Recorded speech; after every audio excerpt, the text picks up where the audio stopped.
একেবারে আমরা দেখতে পাচ্ছি যে সাধারণ মানুষ বিক্ষোভ করছে যে অঞ্চলে দুটো করে যে সরকারি গাড়ি দেওয়া হয়েছে সেই গাড়ি শাসক দলের নেতা ব্যবহার করছে। কি বলবেন এই ভোগালী ওয়ানের মধ্যে?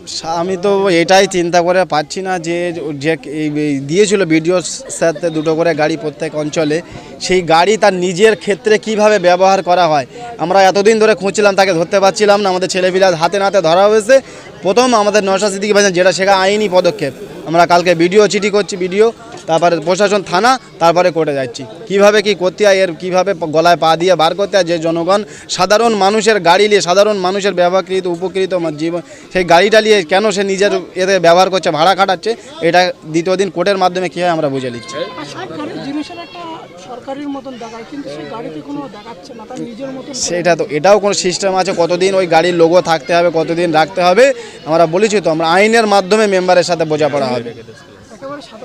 একদম ওপেন বলে দিচ্ছি, আইনের মাধ্যমে ওর সাথে বোঝাপড়া হবে মেম্বারের সাথে, যে সাধারণ মানুষের জিনিস নিয়ে নিজে কিভাবে ব্যবহার করছে, ভাড়া খাটাচ্ছে, এটা কিভাবে হয় আমরা আইনের মাধ্যমে গিয়ে তার কাছে প্রশ্ন করব।